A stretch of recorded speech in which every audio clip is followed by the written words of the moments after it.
Well, today's another day.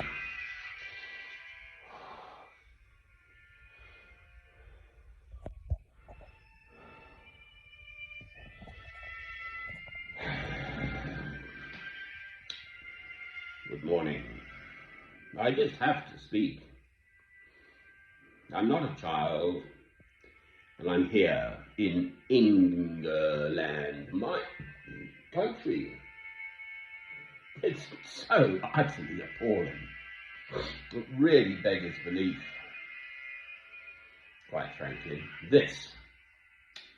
I listen to the BBC World Service and Radio 4. I don't have a television. I have a wind-up radio, so if the electricity's cut, I can still get my news.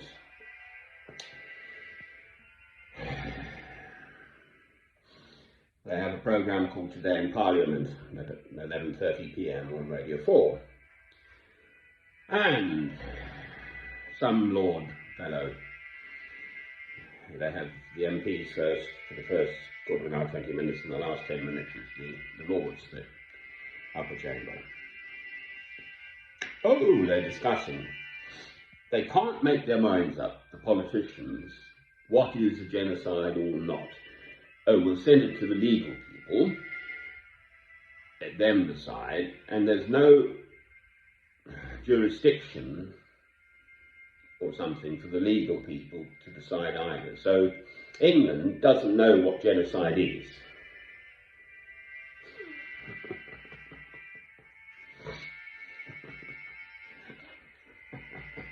This is the end of the week in which there was Holocaust Memorial Day on Wednesday, the 27th.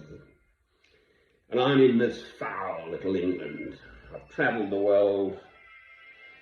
I have lived elsewhere. I've lived in France. I've lived in Italy. I've lived, in India.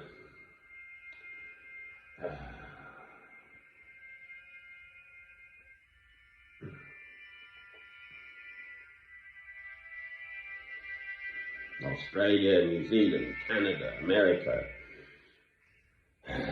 Never been to China. In one way or another, I've ended up back here in England.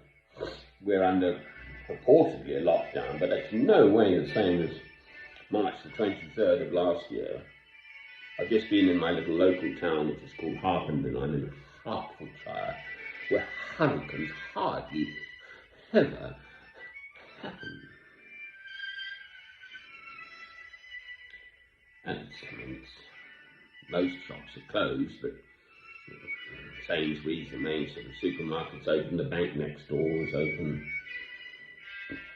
my doctor's was open. Well, I don't know. Yes, things do work in England. I mean, pavements get fixed, for heaven's sake. I was in Peru, and you can see behind me that that thing is a sort of Peruvian poncho thing 2 summers ago, and in there you'd have a hole walking along a perfectly ordinary pavement in town. It's just a stunking great hole. No barriers around it, just a hole in the pavement. I mean, we're talking the whole pavement, and a 6-foot hole, 6-foot deep hole. In England, you'd have little old ladies up in arms. Onto the council in a shop, and they just couldn't do it today.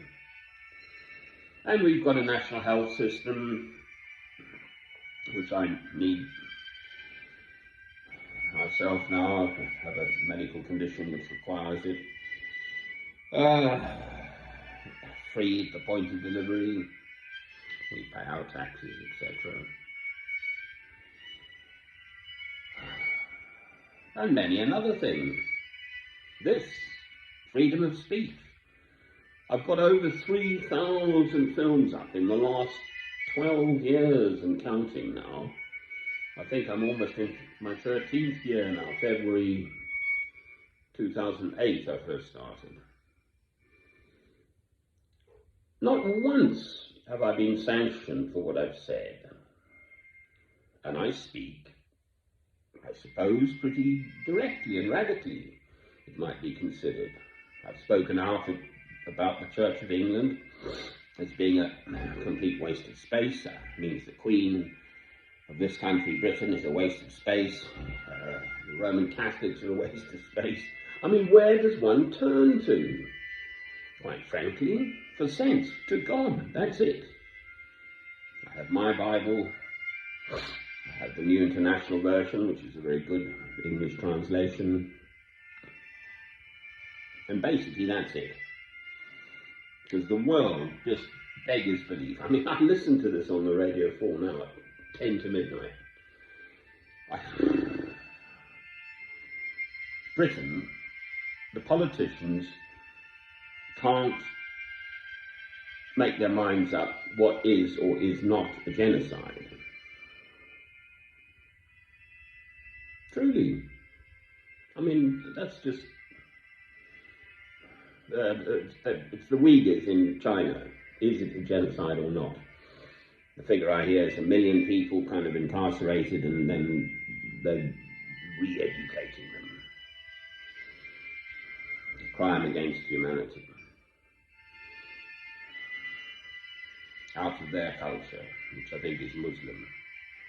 It's a curious spelling, actually. I don't get a newspaper very often, and I finally seen it written. It's, I think, Oighur, Uyghur. And they come from, I think, one of the Kazakhstan or Uzbekistan or one of them lost. I'm sorry, I don't really know.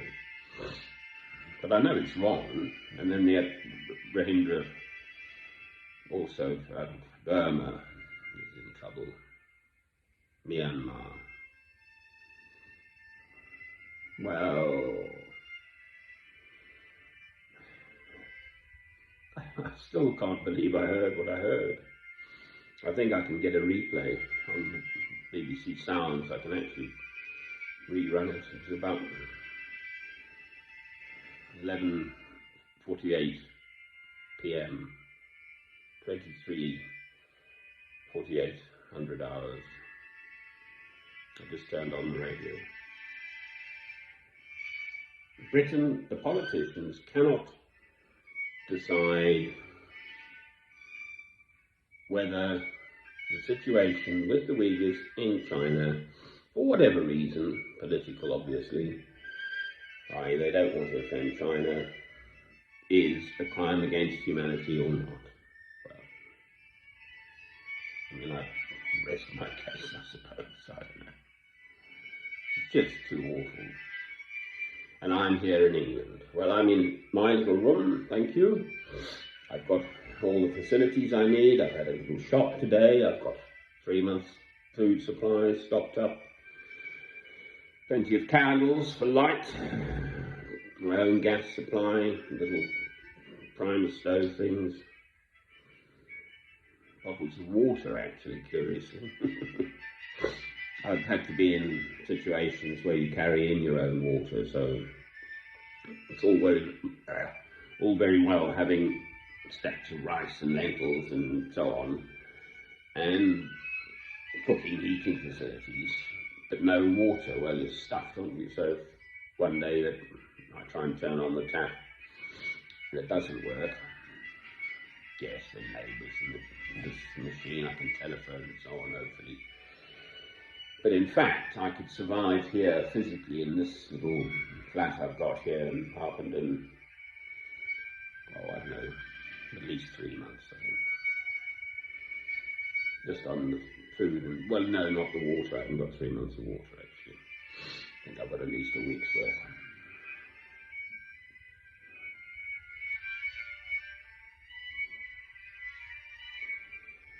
I listen to this music. It's Beethoven, the Late String Quartet, number 15, the Adagio, the slow movement, played by the Oldenburg Quartet. Just because it's beautiful, really, to me anyway. To cheer me up a bit. I still can't believe I heard that. They have not condemned the treatment of the Chinese, of the Uyghur people, in China.